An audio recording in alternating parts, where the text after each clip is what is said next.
Le monde est en effervescence avec la nouvelle initiative de l'Union des BRICS. Il y a des rumeurs selon lesquelles ils lanceraient un nouveau système de paiement entre eux, voire une monnaie commune. Ce plan est particulièrement promu par des agences proches de la Russie et de la Chine comme une tentative de défier la domination du dollar occidental. Mais de manière intéressante, du côté des États-Unis, le président Donald Trump fait des déclarations telles que les BRICS sont finis. Ma menace de tarifs douaniers de 100% a stoppé leurs actions anti-dollars.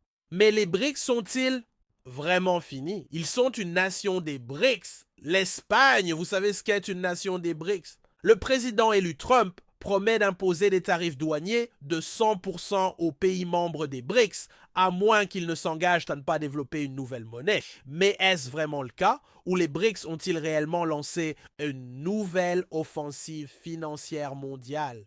Prenons les choses étape par étape. D'une part, il y a le rêve des pays des BRICS de créer une alternative aux institutions contrôlées par l'Occident. Ils veulent briser la domination mondiale de la société pour les télécommunications financières interbancaires mondiales et du dollar en développant leur propre système de paiement. D'autre part, il y a le président des États-Unis, Trump, qui déclare « Ne jouez pas avec le dollar, j'imposerai des tarifs allant jusqu'à 100% aux pays membres des BRICS ». Dans ce jeu diplomatique de poker, la question est de savoir qui bluffe et qui est sérieux.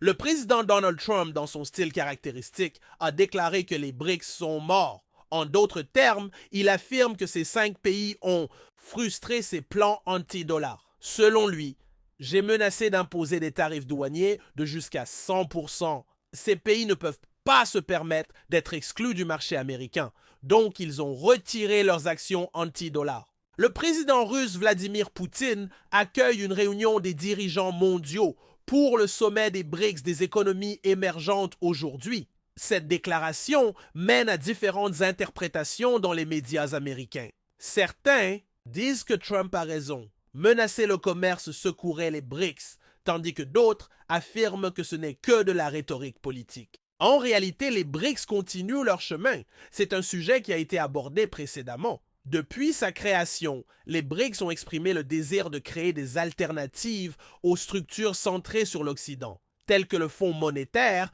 international et la Banque mondiale, et d'établir leurs propres institutions financières et monnaies. Des agences proches de la Chine affirment ouvertement qu'elles sont mal à l'aise avec l'utilisation du dollar comme outil de sanction. Les sources financières russes ont souffert du fait d'être coupées de la Société pour les télécommunications financière interbancaire mondiale en raison des sanctions occidentales. Des pays comme l'Inde et le Brésil disent « Nous voulons commercer sans être soumis aux règles imposées par l'Occident ».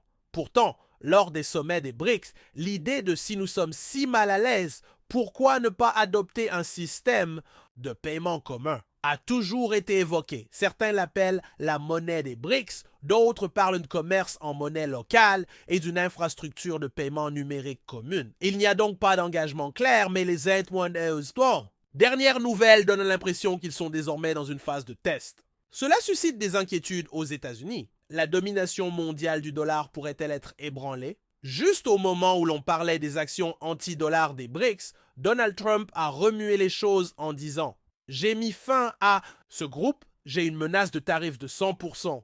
Personne ne peut prendre la place du dollar. » Selon lui, les BRICS ont reculé parce qu'ils avaient peur de perdre leurs relations commerciales avec les États-Unis. Alors qu'ils préparaient des plans pour éliminer le dollar du paysage, ils se sont repliés par peur des énormes tarifs de Trump.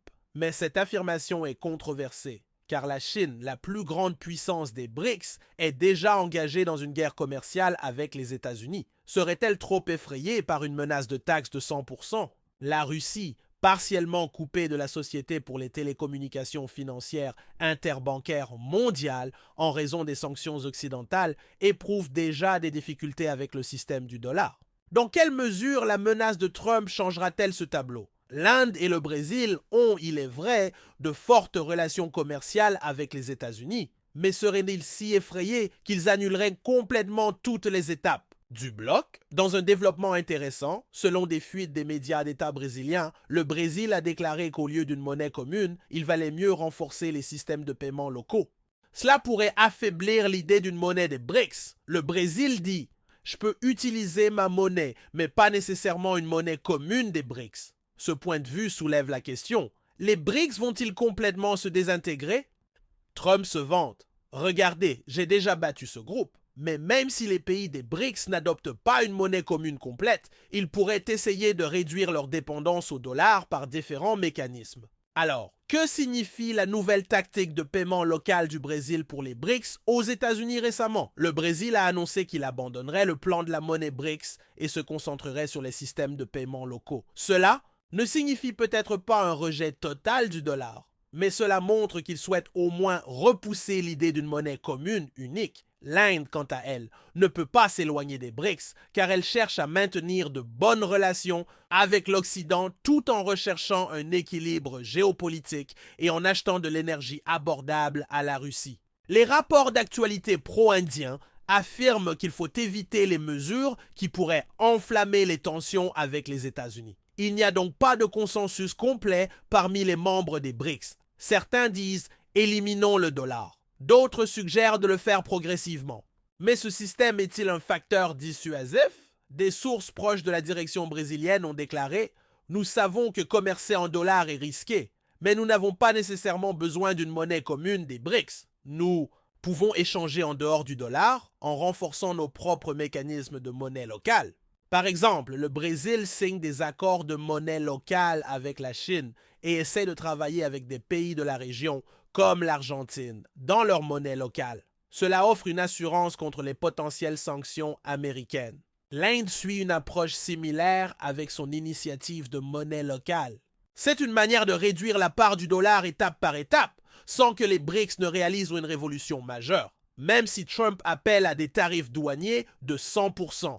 Peut-être que le Brésil pourra dire qu'il couvrira son déficit avec le commerce asiatique ou régional. Ce n'est pas une rupture totale, mais les États-Unis pourraient avoir moins d'influence. Les pays des BRICS se préparent pour un nouveau sommet dans un avenir proche, selon les déclarations du Brésil. La gestion de l'intelligence artificielle, les politiques de santé mondiale et la réforme financière seront les principaux sujets à l'ordre du jour de ce sommet. Bien sûr, les actions anti-dollars, une monnaie commune ou un système de paiement ne seront pas sur la table, mais dire que tout sera clair pourrait être trop optimiste, car les contradictions au sein des BRICS persistent. Lors de ce sommet, ils pourraient s'accorder sur un cadre pour faciliter le commerce en monnaie locale régionale, mais une révolution complète contre le dollar n'est pas attendue.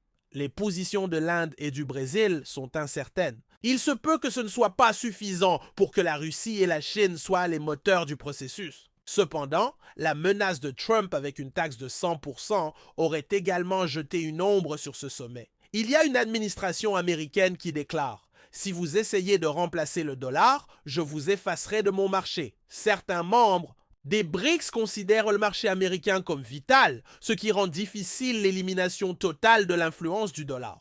Peut-être qu'ils annonceront un système de paiement symbolique commun et procéderont lentement. C'est l'une des questions les plus frappantes. Si les membres des BRICS mettaient réellement en place des systèmes pour affaiblir la domination du dollar, les États-Unis réagiraient-ils avec des tarifs douaniers massifs? Cela entraînerait-il une fragmentation complète du commerce mondial?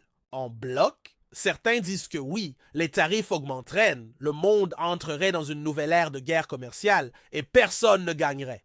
D'autres disent au contraire que si les BRICS établissent leur propre réseau de paiement, l'impact de l'arme tarifaire de l'Occident serait réduit et peut-être que la fin des tarifs pourrait arriver. Il n'y a pas de réponse claire à ce qui va se passer. Il y a une attente générale que les deux parties parviennent à un accord par la diplomatie sans jouer leur carte maîtresse. Mais avec Trump 2.0 à l'agenda, la vague de protectionnisme pourrait à nouveau monter. Si les BRICS prennent la décision de créer leurs propres réseaux commerciaux, les États-Unis voudront dire « Je vais aller aussi loin que des tarifs de 100%. » Cela signifie que les négociations diplomatiques détermineront l'équilibre réel. Quel est votre avis? Les BRICS sont-ils en train de construire un système de paiement qui surprendra les États-Unis ou les contradictions internes et les menaces de Trump?